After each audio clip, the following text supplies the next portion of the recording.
Pragnia, hello. This is the first question for everyone. They are all year 13 questions from year 13 papers. Some of them may have some year 12 content, but they are all from year 13 papers anyway. Yeah. So please read it while everyone is joining. So we have x squared minus y squared equals 8 is a function. And we have to show that at any point PQ, where Q is different than 0, the gradient of the curve is given by this expression here. Gradient of the curve is going to be given by the derivative. And what type of differentiation I'm going to use here?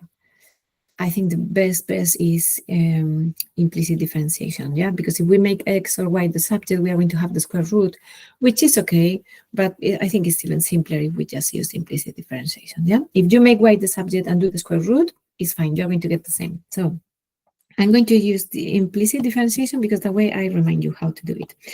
So to use implicit differentiation, I'm going to differentiate the x as normal and the y, like if it was x, but I'm going to add the y by the x. That comes from the chain rule, yeah? So it's going to be 2x minus 2y, and I am adding here the y by the x is going to be equal to 0. Usually when you have equal, so an expression with an equal is implicit differentiation, yeah? And now I make dy by dx the subject, which means I have 2x divided by 2y, so x divided by y, yeah? When I cancel the 2's, I just cancel the 2's. So at point PQ, the gradient is going to be P over Q, yeah? That's, they're asking me the gradient, at that point PQ is going to be P over Q. That's it. Then show that the tangents at the points PQ and P minus Q intersect on the x-axis. So we have two tangents that are going to be two straight lines in two different points, and we have to find that they meet in the x-axis. How can I do that as an idea? Who can tell me? So what would be the process? Can someone tell me?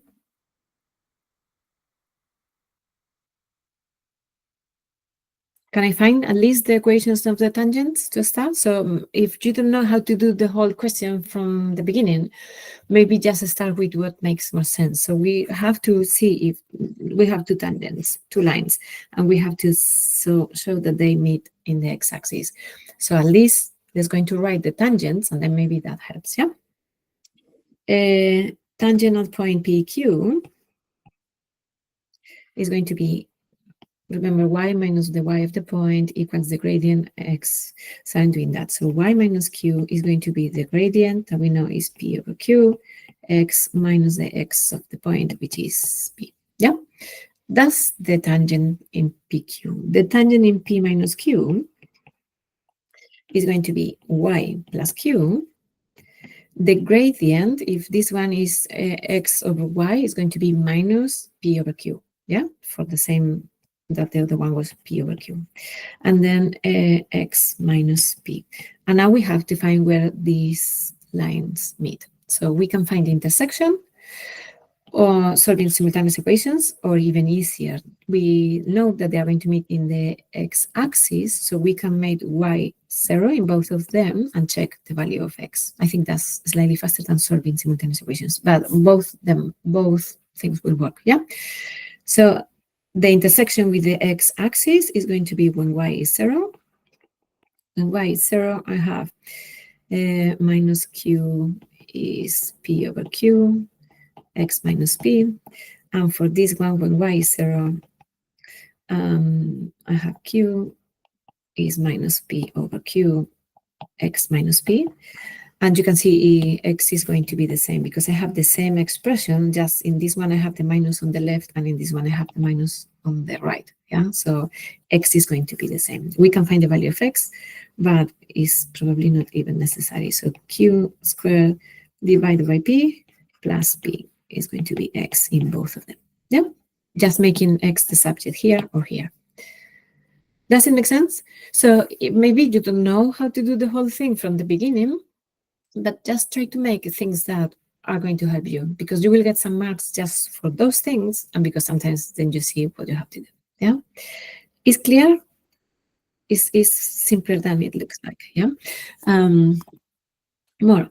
Then we have here parametric equations, and I say show that x and y, these functions, sorry, are parametric equations of this curve.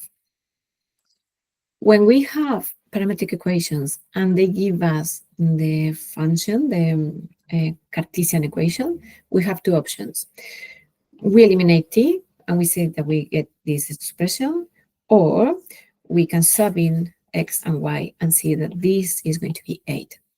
It doesn't matter, wherever is easier, wherever, so there will be questions that one of them will be easier than the other, yeah, but it's a bit up to you. So I'm going to substitute the x and the y in the Cartesian equation. So x squared is going to be t plus 2t squared minus y, which is t minus 2 over t squared. And I'm going to check if this is equal to 8. So I square the brackets, t squared plus 4t times t. So 2 times the product of this one, and then the second one squared. So 4 over t squared. That's one bracket. And the other bracket, I'm just writing brackets so you see which one is which one. The other bracket is the same, but with a minus. Yeah, so I have minus 4 times t over t plus 4 over t squared. When I subtract the brackets, this one is going with this one is going with this one, and then I have 8 plus 8, 4 plus 4, which is 8. Which is 8, yeah, which is the right-hand side of your expression, where we started with the left-hand side of the expression, yeah. If you eliminate the parameter, here is another option, but eliminating the parameter is not very easy because I have a square there. So I think in this case, it's easier to just sub in. If you have the Cartesian, you can do either, yeah. If you don't have the Cartesian, you will have to eliminate the parameter. Is it clear? Yeah, it's a simple question. So implicit differentiation, tangent, and a parametric equations. More. So let me show you the next one. These two are questions that we didn't have time to do last week. Yeah, so we're from the last power hour. We have a sketch of part of a curve with equation fx. And the curve meets the coordinate axis at point A, 0, 1 minus k. So this point here is 1 minus k, and B is 1/2 length k, 0. So 1/2 length k, 0. Yeah, so we know the coordinates of those points. K is greater than 1. If they say it's for probably for something, maybe not, but I would just make a note. On separate diagrams, we have to sketch the curve with equation absolute value of fx. I would like you to do it. I'm going to do it in the same place. So I'm going to, because I can delete it and redo it. I would like you to do this graph, and it says show on each sketch the coordinates in terms of k of each point at which the curve meets or cuts the axis. That's quite common when you have to do a graph, represent the points where it cuts the axis. Yeah. So please try to do it before I do it. And think where the points go, because think about the signs and all that. Yeah.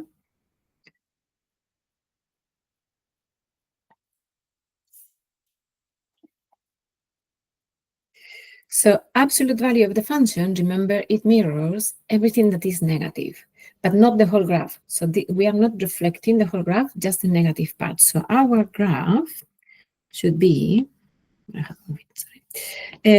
something like this. So the positive part stays the same, and then the negative part is mirror. Yeah, which means this point is the same, and this other point now is going to be positive. So if 1 is 1 minus k, is going to be the opposite sign, which is going to be k minus 1. Yeah, k is greater than 1, so 1 minus k is negative, k minus 1 is going to be positive. Yeah, is it clear why is k minus 1? Yeah. Then we have to represent f minus 1. Can someone remind me what happens with the graphs of f and f minus 1? Does anyone remember? Please don't be shy. So tell me if you remember. Anyone, Munir, tell me, what happens? They swap the domain and range. They swap the domain and range. Perfect. So if they ask me the domain of one is going to be the range of the other and the other way around.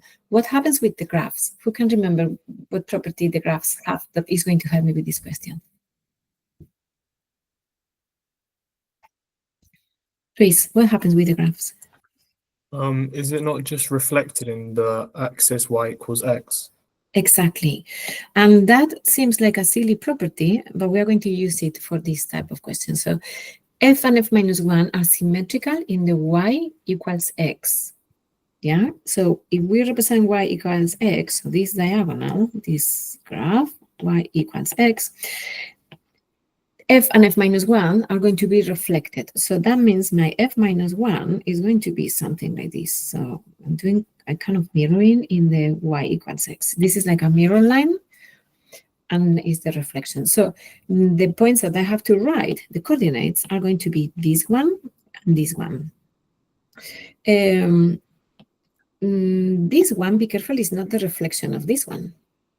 Yeah, it looks like this is the reflection of this one, but no, this one is a reflection of this one because we are reflecting perpendicular to the mirror line. Yeah, so if this is 1/2 length k, this is going to be 1/2 length k. Yeah, k is greater than 1, length is going to be positive, so this is going to be 1/2 length. Okay, and this is going to be 1 minus k. I'm reflecting here, this is a negative number, and this must be a negative number because it's in the negative axis. Yeah, so 1 minus k, not k minus 1. Both must be negative. Yeah, is clear? Does anyone need some more explanation about these points? Yeah, so we are not reflecting in the x-axis, so this is not k minus 1. We are reflecting in the y equals x. Yeah.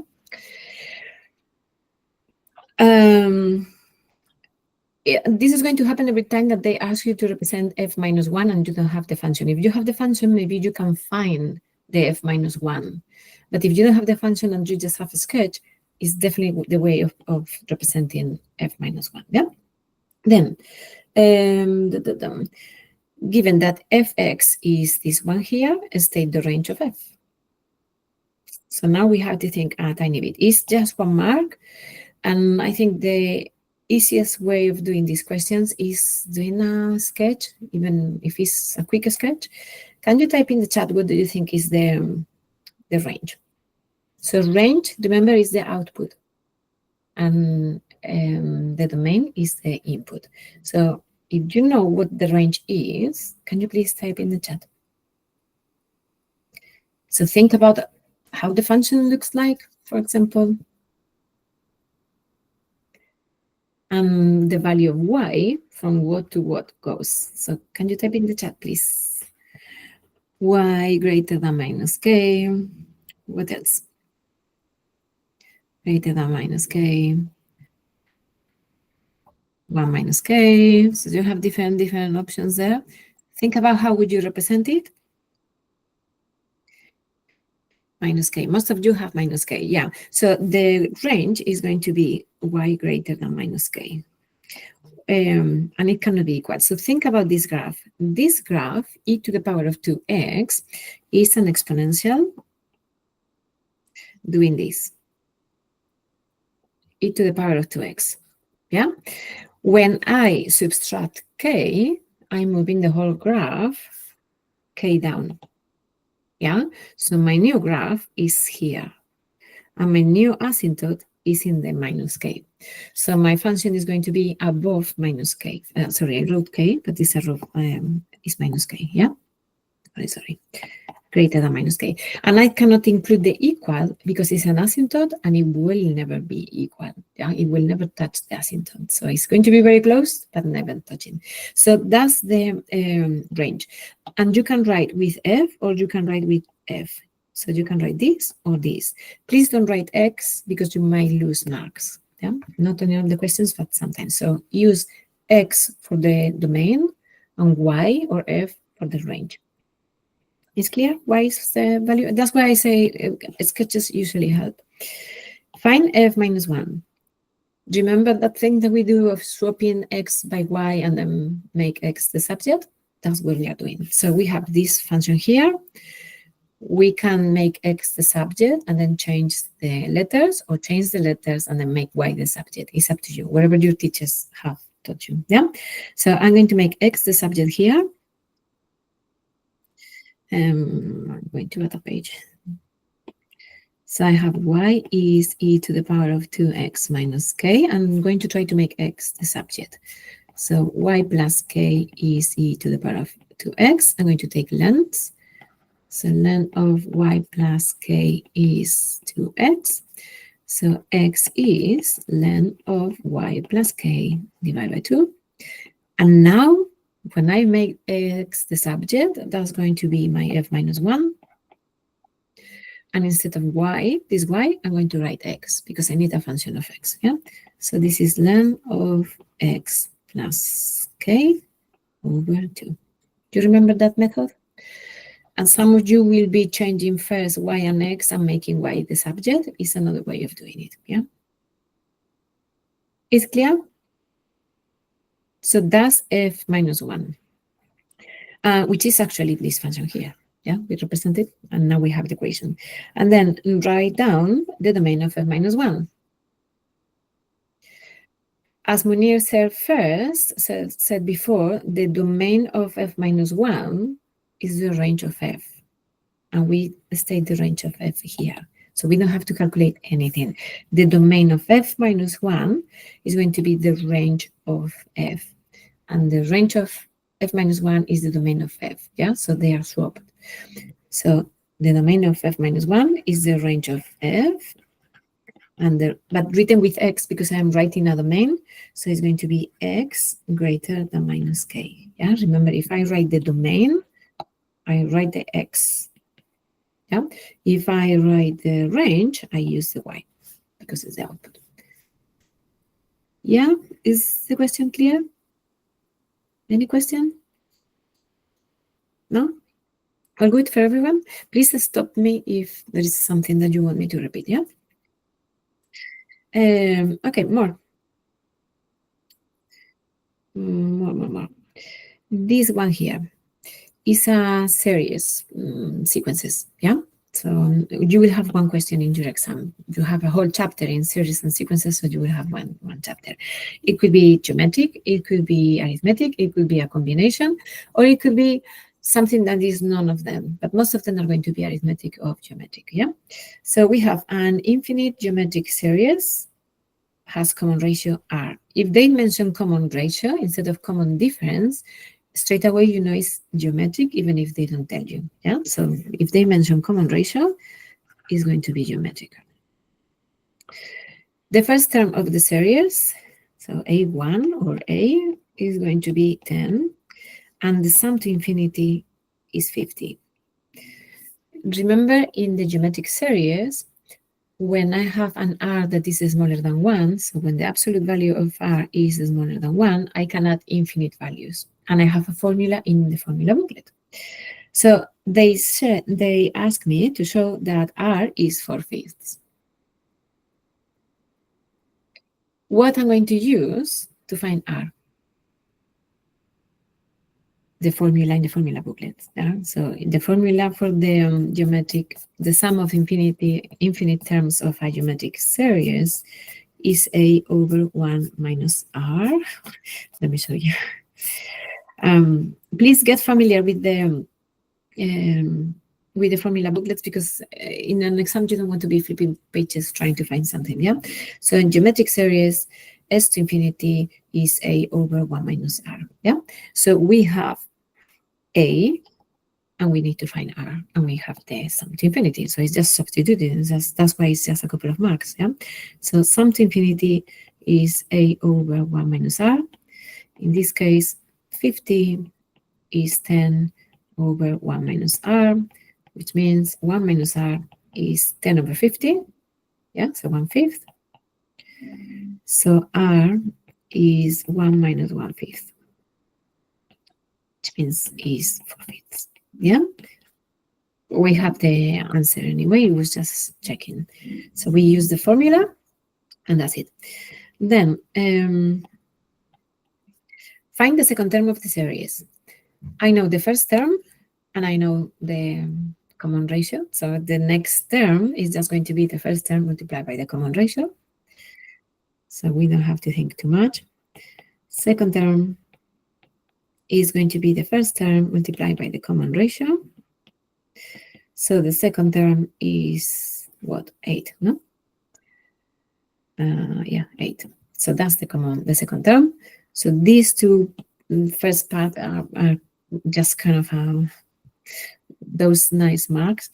Then the first and the second terms of the geometric series, so these two, 10 and 8, are have the same values as the fourth and the eighth terms of an arithmetic series. So we are swapping now into an arithmetic series, and are the fourth and eighth term. I'm going to call it U because they call it U in a minute, yeah, but at least don't call it A so you don't get confused with the same series. So U4, they say the fourth and the eighth. So the fourth term is 10, and the eighth term is 8. And they say, find the common difference. I need to find D. Again, super simple. It doesn't look like it's a year 13 question. Can you find D and type it in the chat, please? Remember what I'm doing in an arithmetic sequence. So you can use the formula, or you can just think how many terms or how many times you are adding D in between this one and this one. Yeah, so please find it.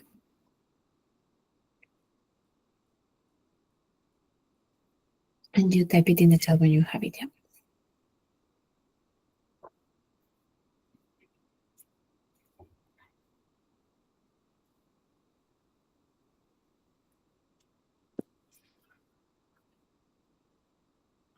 Remember, if you need the general term of an arithmetic sequence, UN is the first term plus n minus 1D. You can use the formula. Well, I should write U. Or you can just think how many terms you have between U4 and U8, yeah?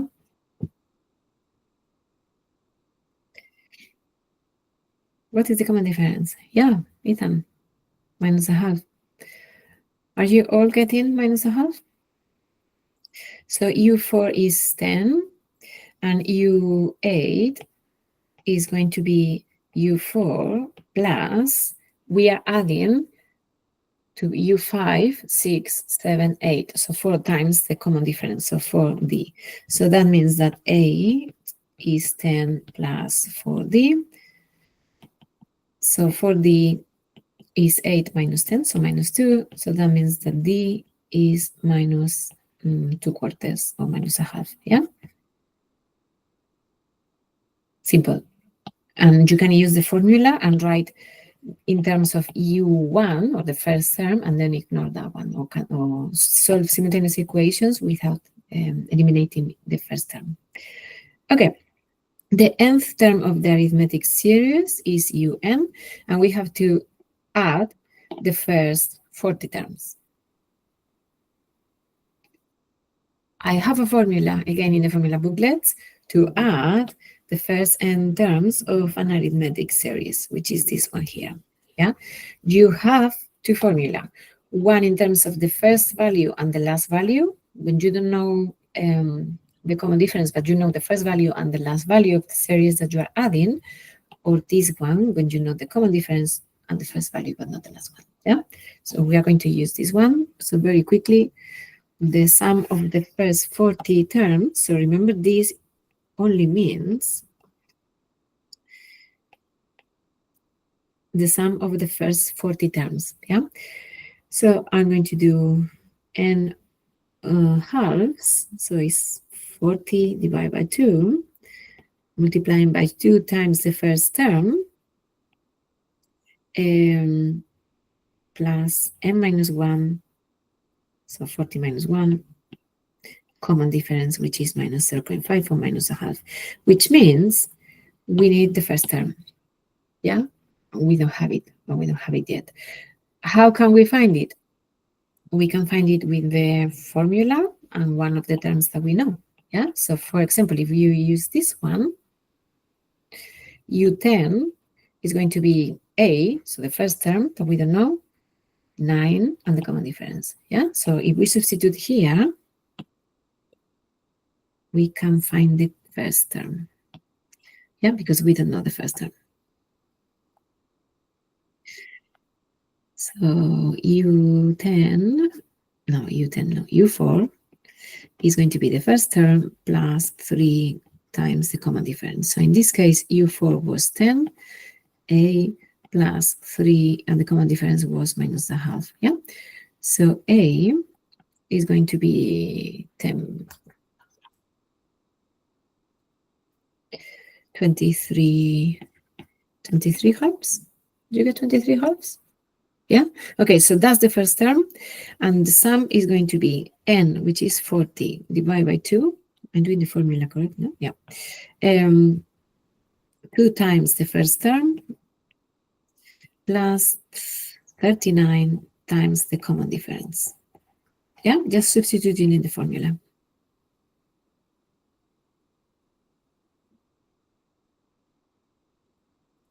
And I get 70. Do you get 70?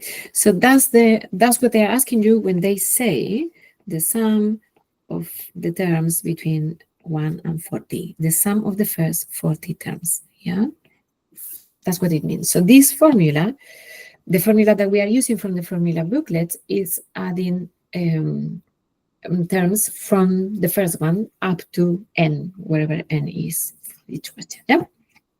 Any question? No? More? Okay. Let me show you this one. We have a sketch of this curve. So it's an exponential 2 to the power 4x, like this. The curve intersects the y-axis at point A. We had to find the y-coordinate of A. So it's 3 seconds, yeah? In the y-intercept is when x is 0, 2 to the power of 0 is 1. So in all the exponentials, this point is going to be 1, yeah? So this is 1. So the coordinates are going to be 0, 1, yeah? And the y-coordinate, that's what really they ask, is 1. Now, they use the trapezium rule with 6 ordinates, 5 strips to find an approximate value for this integral here, giving your answer to 2 decimal places. Trapezium rule, remember, is integration method, numerical integration method. It's going to help us to find integrals, sometimes of functions that we don't know how to integrate otherwise. Sometimes we know how to integrate them, and it's just a numerical method that sometimes they ask us to compare. So 6 ordinates, 5 strips means this interval is going to be divided in 5. Yeah. So if I divide 1 in 5 is 0.2. So my this is going to be 0.2, 0.4, 0.6, 0.8, and 1. So I have 0, 0.2, I can write it. So 0.2, 0.4, 0.6, and 0.8.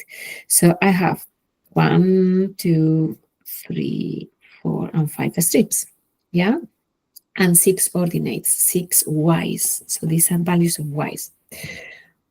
Trapezium rule is in the formula booklets. So again, in your formula booklets, in all of them, you have the trapezium rule when you have integration or numerical methods. So is this one.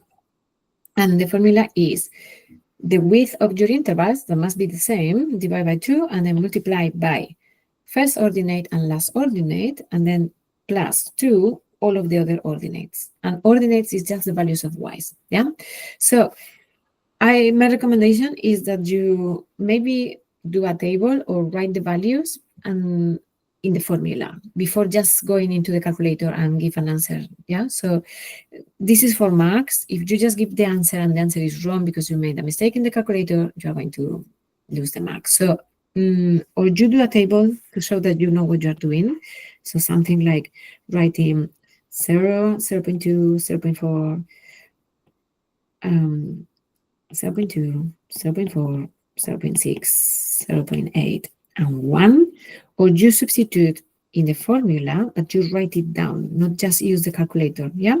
So when x is 0, I am trying to find y, yeah? So y is 2 to the power of 4 times 0, so it's going to be 1. 2 to the power of 0 is 1. Then I have 2 to the power of 4 times 0.2 is 0.8, and this one is 2 to the power of 1.6. Yeah, I'm just multiplying 0.6, 0.4 by 4. 2 to the power of 2.4, 2 to the power of 3.2, and 2 to the power of 4. And you can leave it like this. You don't need to write the decimals because they are not going to be nice numbers and you're going to be missing decimals. So you can just write that. And then write the formula. So if we write the formula, we say the integral between 0 and 1 of 2 for x dx is going to be h is the width of the interval, so 0.2 divided by 2. And then the first ordinate and the last one, that was 2 to the power of 0, was 1. So the first and the last one, and these two. This one and this one, yeah? So 1 and 2 to the power of 4, and then 2 times all of the others. And we include in the formula this ordinate and this ordinate only once, because it's only once in the trapeziums, yeah? When I do the trapeziums and find the area, this line is shared between two trapeziums. That's why it's multiplied twice. And this one and this one and this one. While the first one and the last one is only once, yeah, in one trapezium. So, please, if you see any mistake, you tell me. This one was 0.8 plus 2 to the power of 1.6 plus 2 to the power of 2.4 plus 2 to the power of 3.2. We put this in the calculator and then we are going to round to 2 decimal places. Yeah?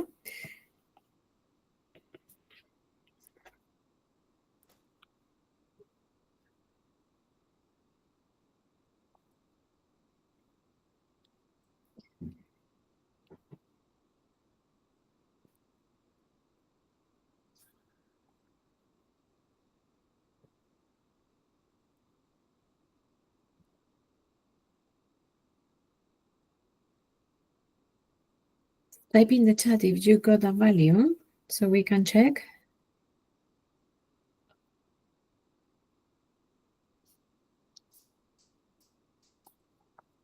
I get 5.55 to 2 decimal places. You get that? Okay, thank goodness. 2 decimal places. Thank you. Yeah, so this is an approximation. If we integrate this function and substitute the limits, we should get something close to that, but we are not going to get exactly that. Yeah, so that's how we apply the trapezium rule. Sometimes they're going to give you the table to complete a couple of values. If they don't, think that the strips are the trapeziums, and the ordinates are going to be always one more because it's the lines poured in the borders of the trapeziums, really. Yeah. Now, something that doesn't look that has much to do with this part says describe the geometrical transformation that maps this graph onto this graph. So I have 2 to the power of 4x and 2 to the power of 4x minus 3. Who can tell me what is the transformation? What would you say? So I have this function, and then I have this other function.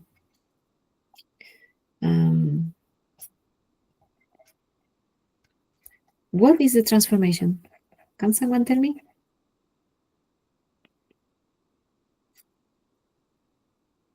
So this is C.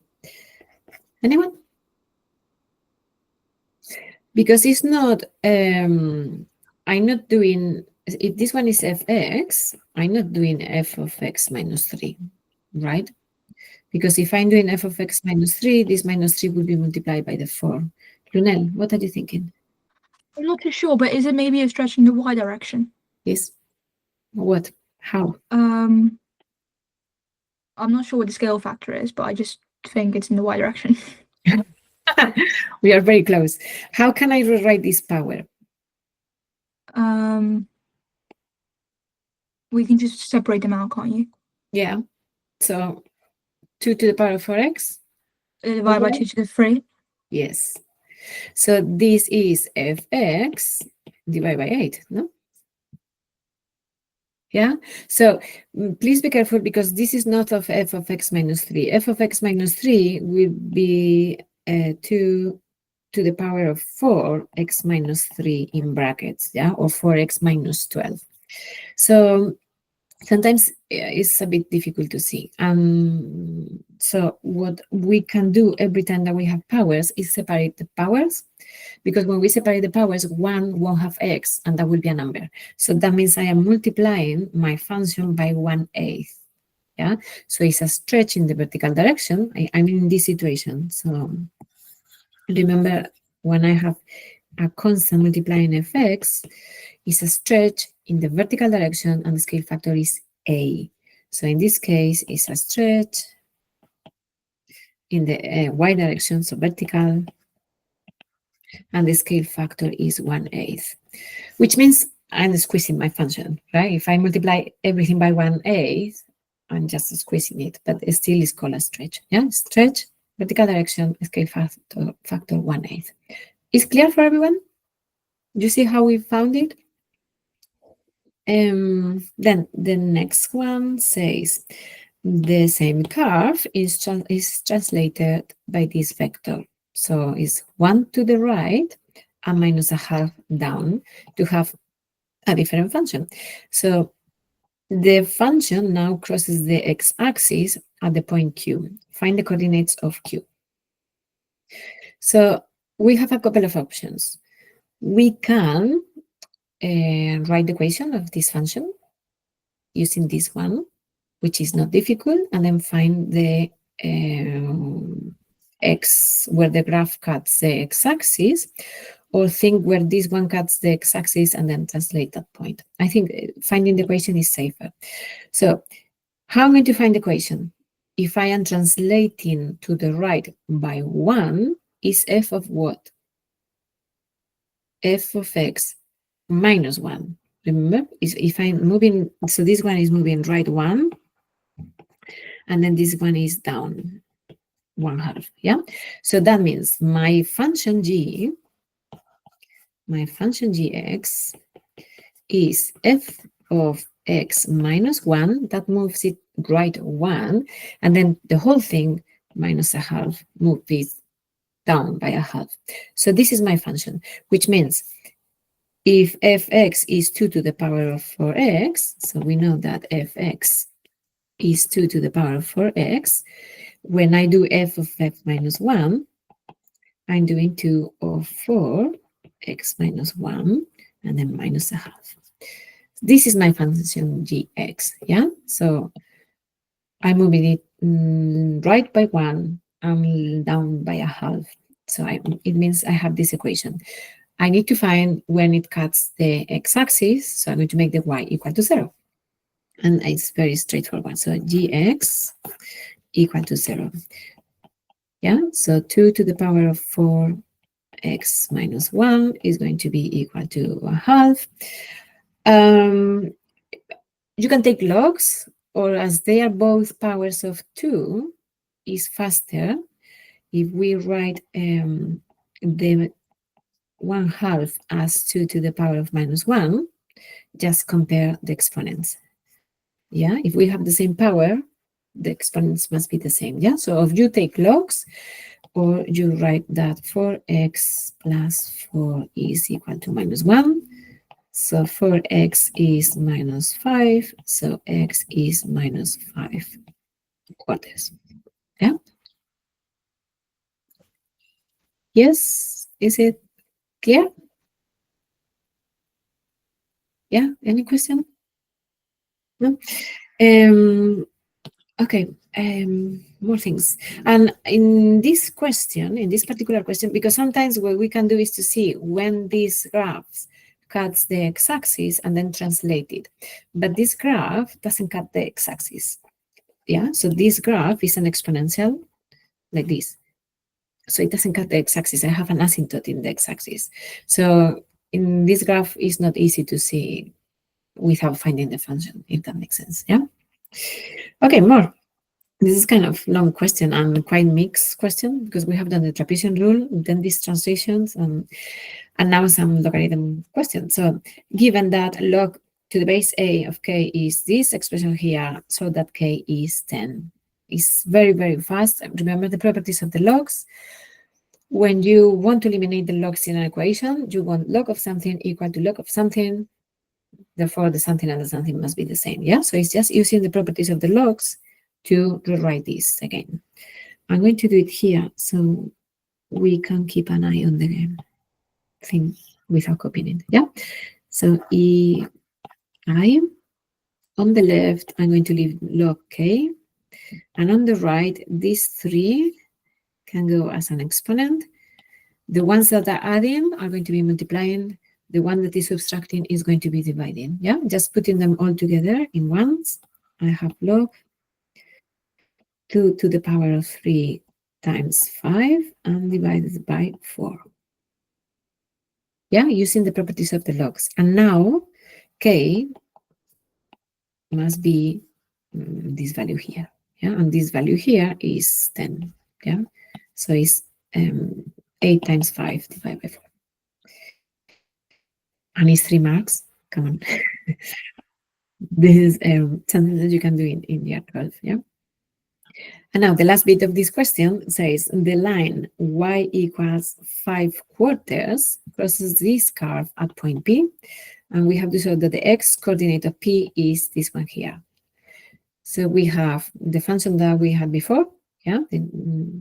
I don't know even which function is this one. We have seen it, this one. Yeah. Y equals 5/4 crosses at point P. We need to find the x coordinate. You don't even need to think too much about this function. This is, so what we are doing is an exponential and cutting it with a straight line. Yeah. How are we going to do? Every time we have to find points of intersection between two graphs, we solve simultaneous equations. Yeah.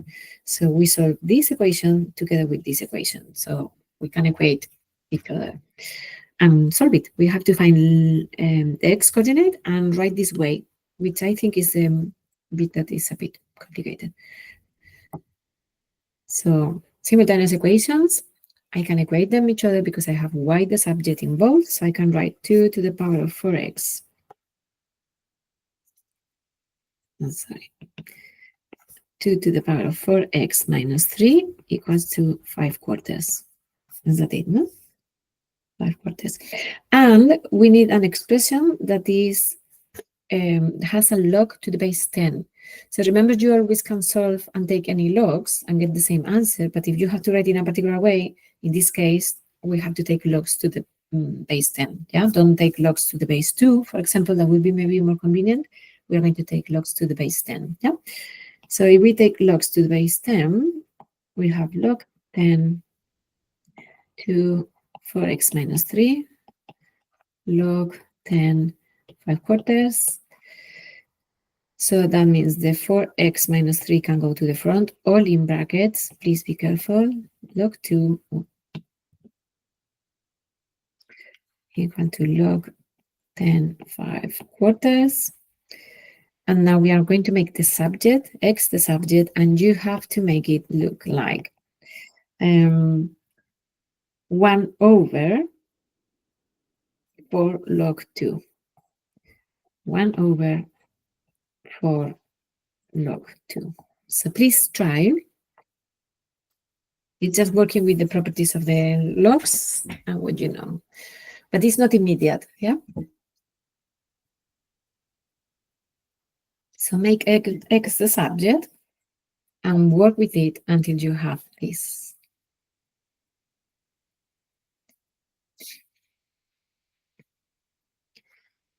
So if I make x the subject, I will have 4x minus 3 equal to log 5/4 divided by log 2. Then 4x is that plus 3.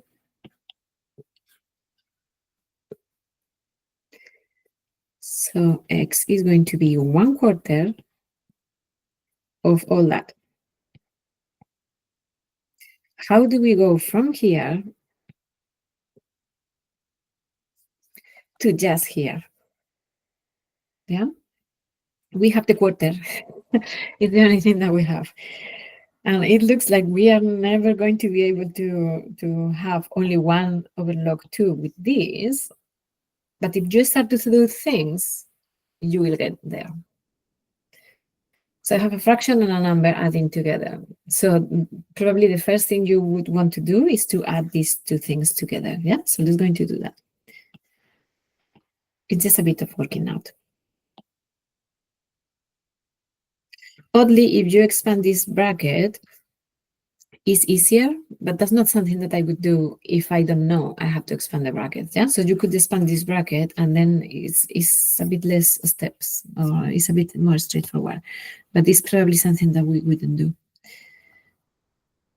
So let's go into add those two fractions. Yeah, so log 5/4 plus 3 log 2 all divided by log 2. We have the 4, we have the log 2, we need that 1 here. Could it be that this is 1? Maybe, yeah? So let's going to see what this is. We have, you know what I mean, no? So my final expression has 1 over log 2 and 4. So this must be 1. So let's going to see if that's true. So I have 1/4, and then I'm going to use the properties of the logs to write all these together. So these 3 can go here as cubed. So I have log of 5/4 times 2 to the power of 3. Yeah, I'm just putting this here, 2 to the power of 3, and putting them together because they are log plus log. And this is 10. Yeah, you have 5 times 8 divided by 4, which is 10. And log 10 is 1. So this is where we have it. Yeah?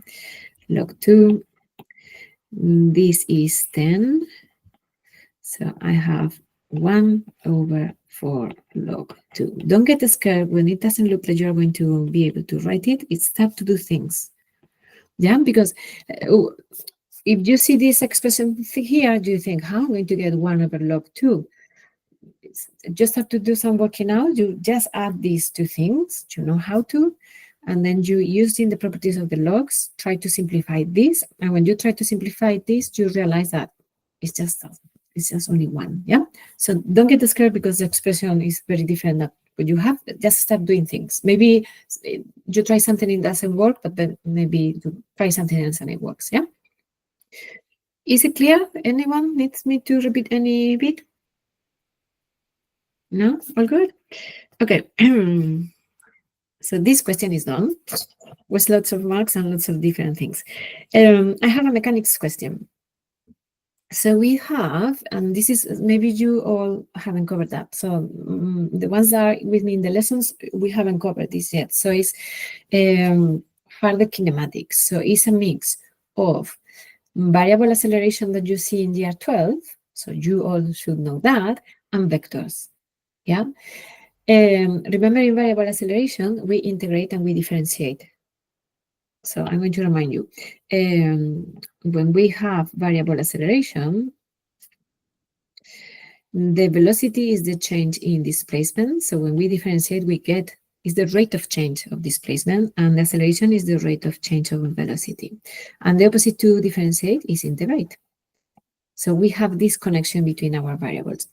This could be the same but with vectors. So this will be a vector, this will be a vector, and usually this instead of this, oh, sorry, this is huge.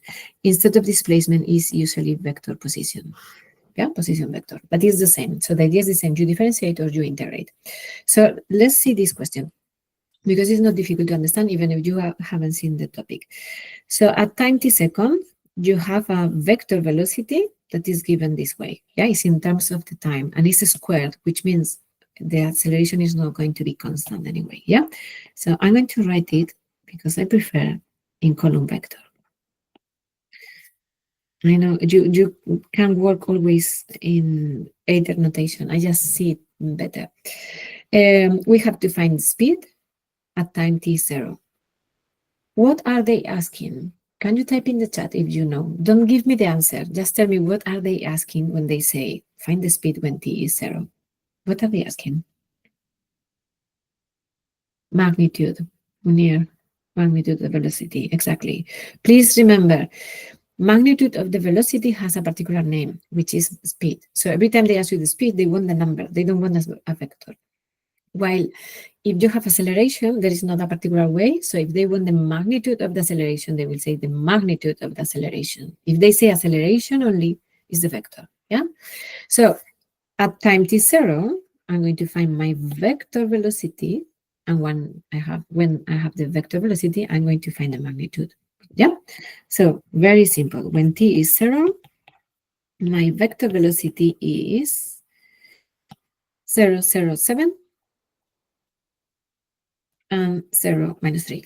Yeah, substituting the t by 0. This is the vector velocity, which means the speed is going to be the square root of 7 squared plus 3 squared. Yeah, I don't think we can simplify that much. No, it's just root 58. I will leave as root 58. If you want, you can. They don't say to round to anything. So that or 7.61, yeah, meters per second. That's the speed. That's what they're asking you. Then the value of t when p is moving parallel to I plus j. Common question. When they ask you velocity or acceleration when something is moving in a particular direction, what vector is giving you the direction of motion? Can someone tell me? So with these questions, I have 3 vectors: the position vector, the position vector, the velocity vector, and the acceleration. Which one of those 3 is giving me the direction of motion? Anyone? Or you want to type in the chat if not? Velocity, exactly. Velocity. Yeah. So the position vector is only telling me where the particle is, but it could be moving to the right, and the position vector is pointing up. Yeah. And the acceleration at any time can be changing. So it's telling you how the particle is accelerating, but the velocity is telling you at each point the direction of the motion. It's going to be changing direction, but in each point it's telling you the direction. So when they say P is moving parallel to this, what is parallel to this is the velocity. Yeah, so we have to see when the velocity is parallel to vector 1, 1. We have 2 options again, and we need to find t. So we can write an equation that says t squared. So the vector velocity is t squared minus 3t plus 7 and 2t squared minus 3 equal to a constant. Usually in vectors, we call them lambda and mu, that you can call them k or whatever you want, parallel to 1, 1. We can write an equation like this and eliminate lambda to find t, or even simpler, when it's parallel to vector 1, 1 or ij, that means that the horizontal and the vertical components are going to be the same. Yeah, so I can say that t squared minus 3t plus 7 is going to be equal to the j component. So parallel to ij, so to 1, 1 is both components are going to be the same. Yeah. Either way, so you write the equation and eliminate lambda, or you write this one straight away. If you eliminate lambda, you are going to get this anyway. So we have a quadratic equation. We are going to solve it. And then we are going to get 1 negative value of t and 1 positive, I imagine.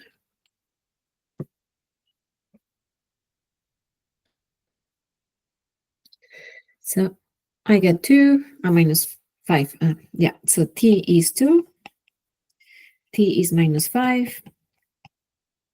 T cannot be negative, so the time when that happens is 2 seconds. Yeah, and they just ask the value of t. They could ask us the velocity. So be careful, go back to the question to see exactly what they ask, because they can ask you the velocity when it is parallel to the vector, but no, they're asking us just the time. Yeah.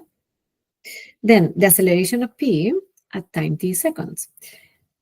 acceleration is the rate of change in velocity. So when we have the vector velocity, we are going to derivate it to have the vector acceleration. And the way of derivating vectors is derivating each component. So it couldn't be simpler. To integrate or differentiate vectors, we integrate or differentiate each component. Yeah. So the acceleration vector is going to be the derivative of the velocity vector. Yeah. So we have, this is the velocity vector. So it's going to be 2t minus 3, 2t minus 3, and the bottom one is going to be 4t. That's my vector acceleration. If you want, as they give us the vectors with the I and j notation, we can write again in A and j notation. In the questions, they always say that you can use either notation, yeah? And that's what they ask, because they say the acceleration of p at time t seconds, which means in terms of t, not in a particular time, yeah? And then the value of t when the direction of the acceleration of p is perpendicular to I. How am I going to do that? Who can explain me? What do you think? So the value of t, we need to find t when the direction of acceleration, which is this vector here, is perpendicular to I. Perpendicular to I. What happens when it's perpendicular to I? Pravmina, tell me. The j component is equal to 0. Exactly. So perpendicular to I, wait a minute. Perpendicular to I. So if it's perpendicular to I, it's moving in this direction, right? The acceleration is in this direction. So which component is 0? The I component. The I component. It's quite common that instead of perpendicular, they say it's moving in the I direction, but it's perpendicular, yeah. I thought the same. So the I component is the one that is 0, yeah? So it's perpendicular to I, so that means it's moving in the j component. So the I component, this one is 0. So that means t, so 2t minus 3 is equal to 0, which means t is 3/2, yeah, or 1.5 seconds. So this is how you work with these questions. The questions can be a bit more complicated, but that's the idea. So further kinematics really is a combination of variable acceleration and vectors. So you are going to be differentiating or integrating your functions, which are going to be vectors. So you're going to integrate and differentiate each component. That has no more difficulty.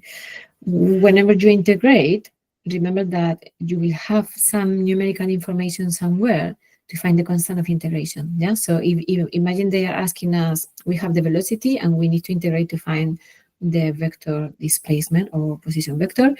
When we integrate, in the questions, you're going to find something that they say the position vector, the initial position vector is the 3i minus 2j. So that information is to find the constant of integration. Yeah. But that's it. The questions are not much more difficult than the ones that you've done. And that's all. We finished super on time. I can't believe it. We have more questions for next week. So we can do them. Yeah. Any question? No? No one? No one? Okay. So then I hope you enjoyed the rest of the weekend. I see some of you at 3:30 and some of you next week. Yeah. Bye-bye. Thanks, Thank you. Miss. Thank you. Bye-bye. Thank you.